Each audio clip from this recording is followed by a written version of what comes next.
Olá pessoal, estou de volta para mais um vídeo do canal Em Busca do Eu, uma jornada interior. E nesse vídeo eu vou falar um pouco sobre a cosmogênese e vamos entender um pouco sobre o que é o Logos ou quem é o Logos. Para isso eu vou usar o livro da Helena Blavatsky, A Doutrina Secreta, volume 1 e volume 2, A Antropogênese. Bom, tudo começa em um início de um grande Manvantara. Manvantara é uma palavra do hinduísmo e da teosofia que significa um período, uma medição de tempo em que o princípio absoluto, o uno ou o todo, ele vem a se manifestar. Ou seja, é o período de atividade, de evolução do universo e de tudo que há dentro desse universo. Então, no começo de um grande Manvantara, Parabrahma se manifesta primeiro como Mula Prakriti. Parabrahma é um conceito dos Vedantinos. Eles colocam esse nome para identificar ou representar a causa passiva, ou seja, é o absoluto, o todo supremo, o espírito e a alma. Só que aqui é o próprio absoluto praticamente, né? É o uno, é o Ein Sof dos cabalistas. Então diz que para Abraham se manifesta primeiro como Mula Prakriti. Mula Prakriti é como se fosse a substância primordial. Aqui poderemos comparar com a substância etérea do mundo astral. Só que quando eu falo ela de luz astral, eu já estou falando ela já no aspecto já de densidade mais próximo da matéria, ou seja, a sutilidade da luz astral está bem mais próxima da matéria. Quando eu falo de Mula Prakriti, que também é um termo vedantino, significa matéria primordial não manifestada. Então, para Abraham, princípio uno se manifesta primeiro como Mula Prakriti, ou seja, como substância primordial, e depois como Logos. Esse Logos equivale à mente inconsciente universal dos panteístas ocidentais, ou seja, a mente inconsciente universal seria comparado ao princípio Yang primordial. Então, essa mente inconsciente universal, ela é também chamada de ideação cósmica ou espírito do universo. Bom, é essa consciência ou inconsciente universal, mente inconsciente universal, que que constitui a base do aspecto sujeito do ser manifestado. Esse ser aqui subentende-se que é o ser uno manifestado e é a fonte de todas as manifestações da consciência individual. E Mula Prakriti, ou a substância cósmica primordial, ela é a base do aspecto objetivo das coisas. Ou seja, tudo aquilo que é material, ele precisa dessa substância. Ou seja, Mula Prakriti é a base de toda a evolução e cosmogênese objetivas. Bom, além desses dois fatores, existe um terceiro fator, que é a força. A força, ela não surge da substância primordial da latência parabrahmânica.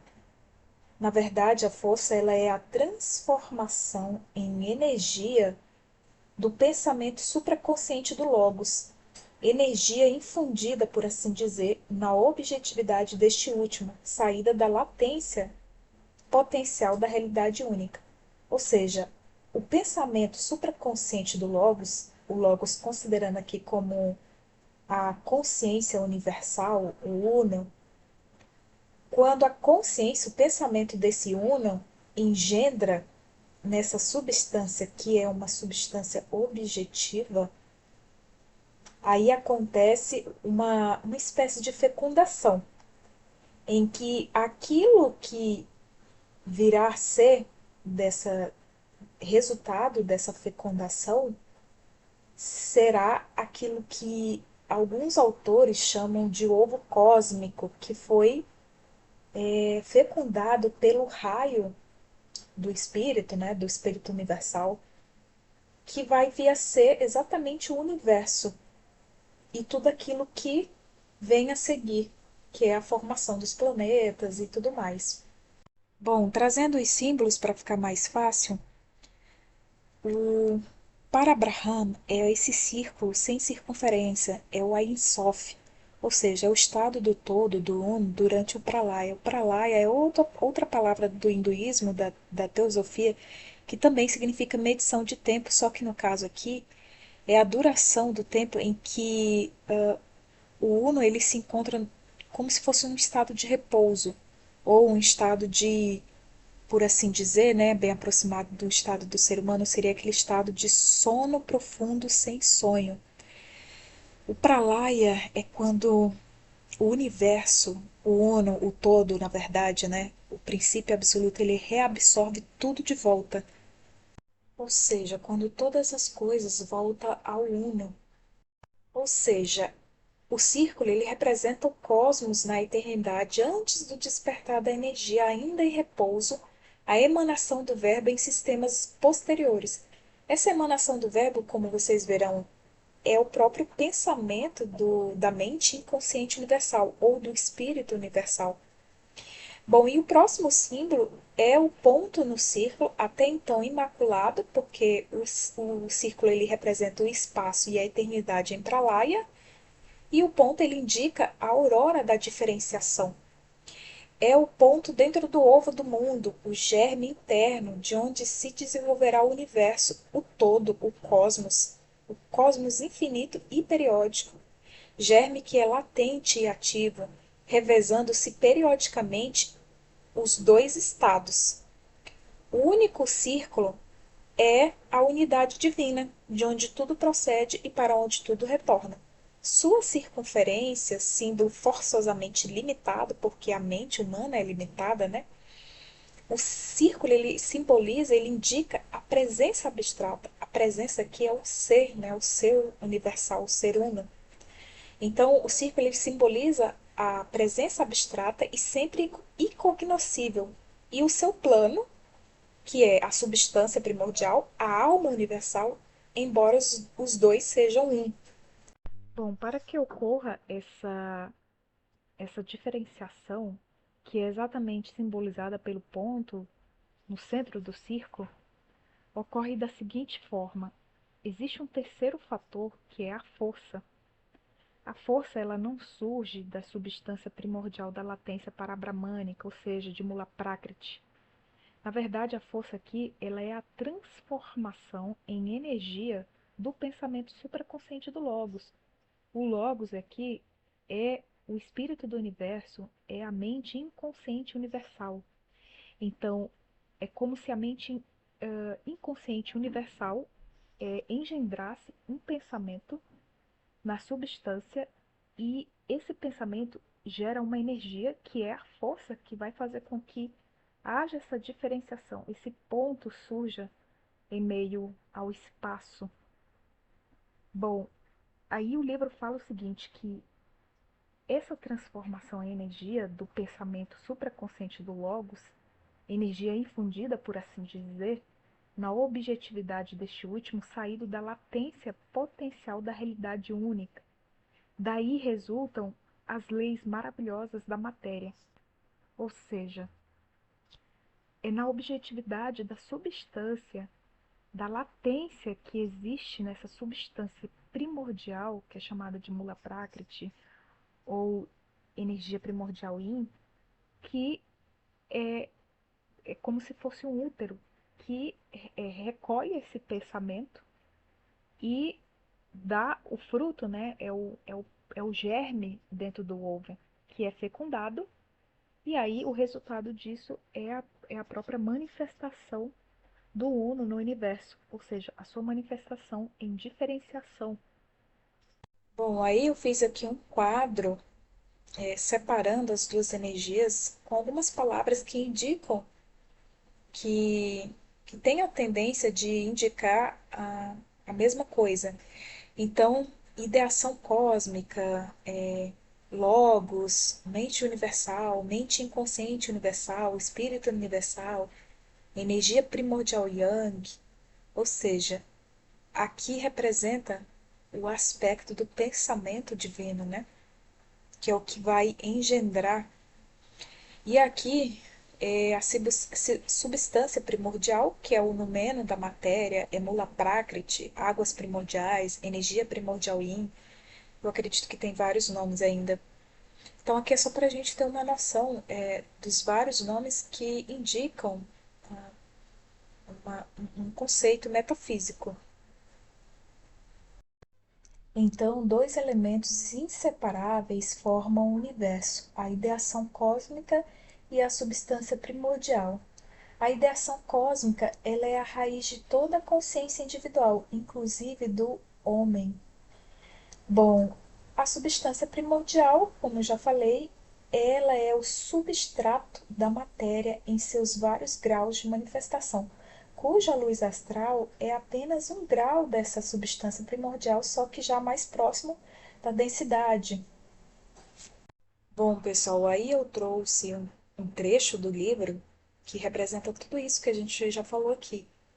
Diz o seguinte: a criação é, por conseguinte, o período de atividade manvantara de Deus, que, segundo o pensamento hermético, ou de aquele, que, segundo o Vedantino, esse aquele que é o Uno, tem dois modos: atividade ou existência, Deus em evolução, Deus explícitos, e passividade do ser, que é o Pralaya, Deus em involução, Deus implícitos.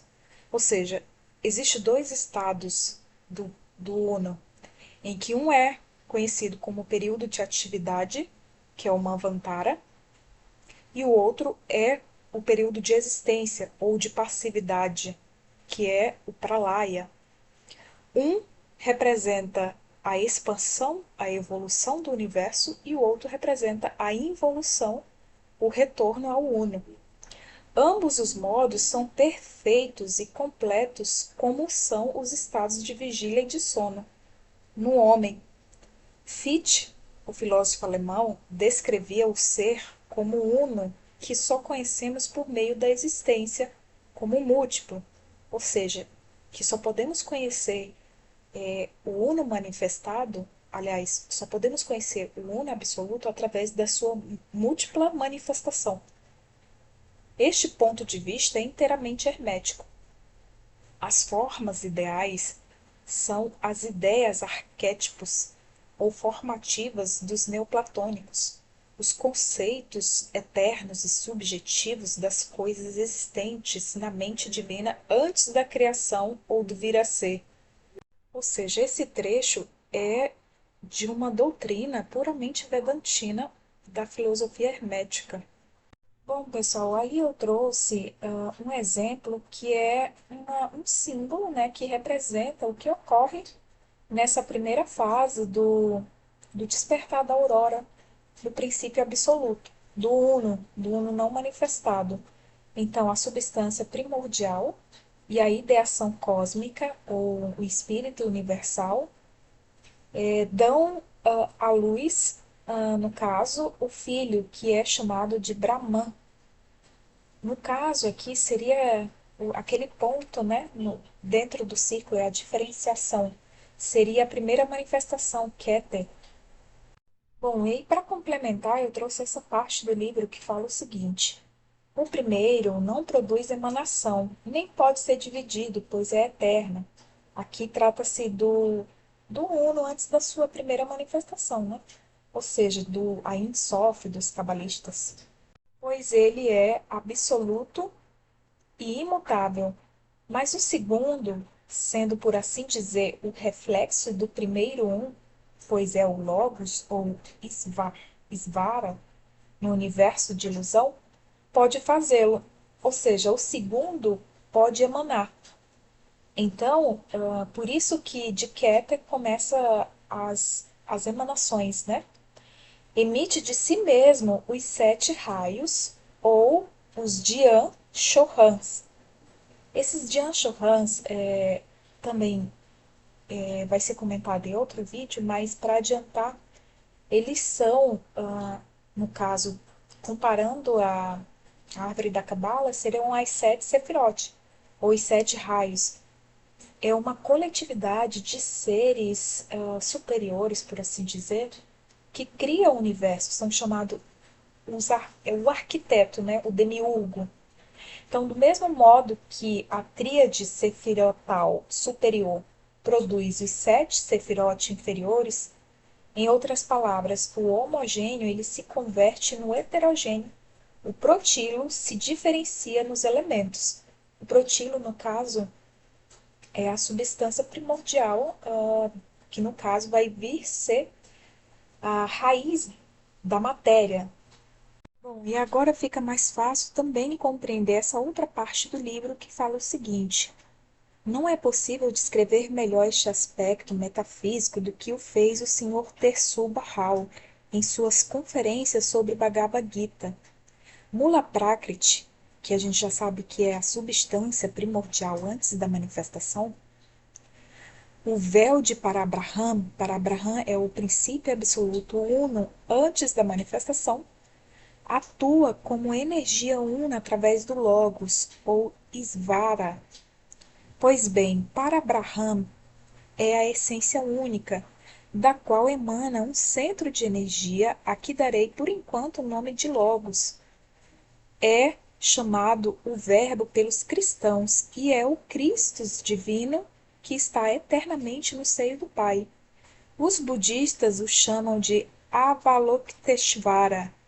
Em quase todas as doutrinas se formulou a existência de um centro de energia espiritual inato e eterno que existe no seio de Parabraham durante o Pralaya, que surge como centro de energia consciente por ocasião da atividade cósmica. Porque, como disse o conferencista inicialmente, Parabraham não é isto, nem aquilo, nem sequer é a consciência, pois não pode ser relacionado com matéria nem com o que quer que seja de condicionado. Não é nem o eu, nem o não eu, nem mesmo Atman, mas em verdade a fonte única de todas as manifestações e modos de existência. Ou seja, aqui a gente tem uma compreensão sobre essa, essa fase ou essa parte do não ser da, dos véus negativos da existência que a John Fortune falava no livro dela.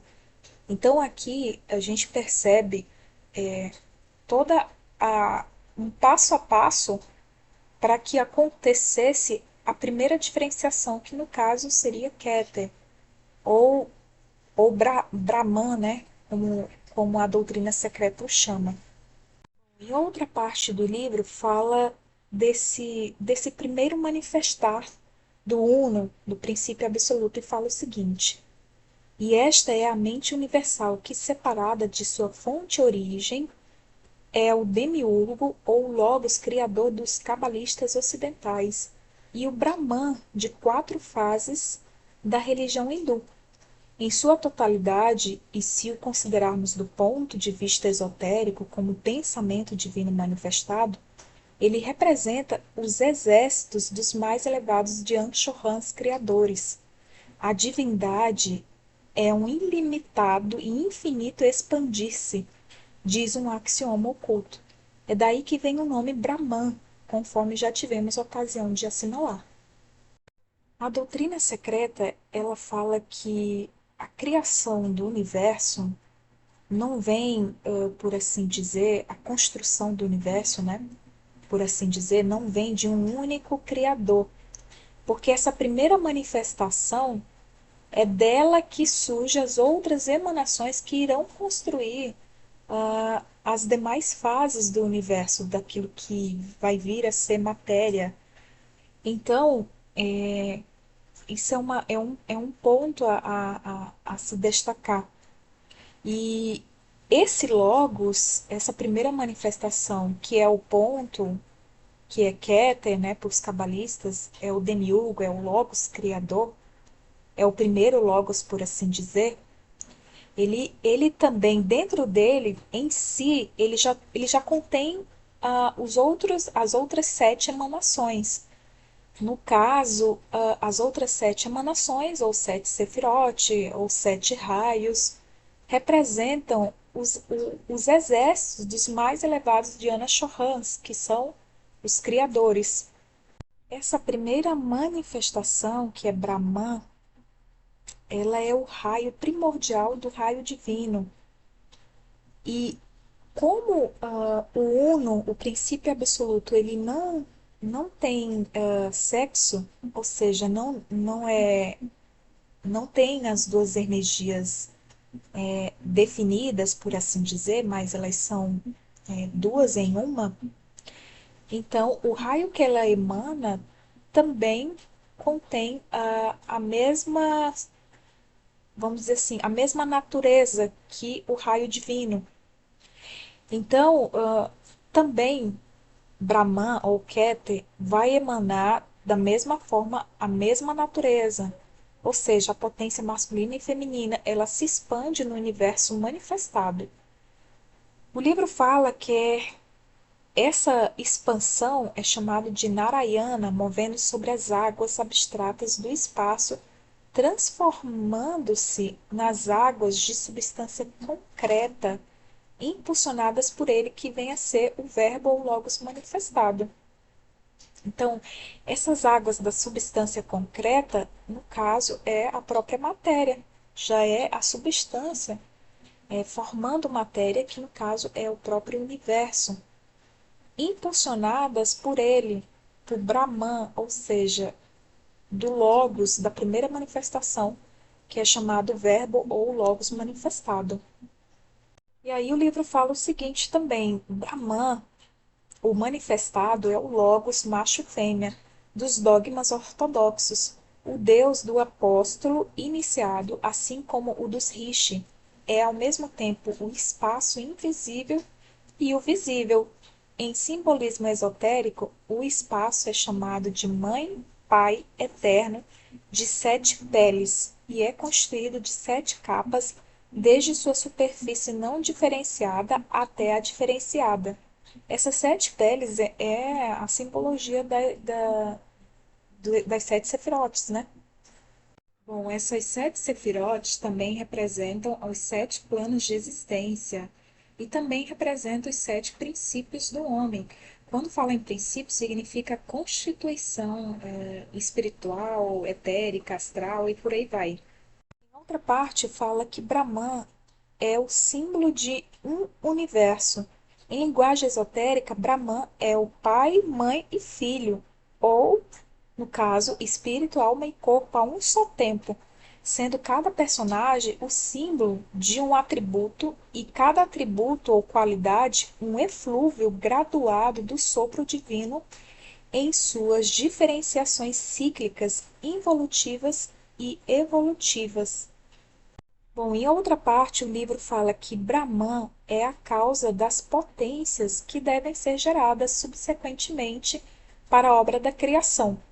Ou seja, essa primeira manifestação, por assim dizer, ela não é a obra da criação em si por, por completo, porque logo mais vai ser necessário que essa primeira manifestação, ou primeiro raio, ele se desenvolva em vários outros raios e vai descendo aos planos de existência para que chegue à culminação do que é hoje a matéria densa, ou seja, o mundo manifestado em matéria, onde nós estamos, né, temporariamente humanos.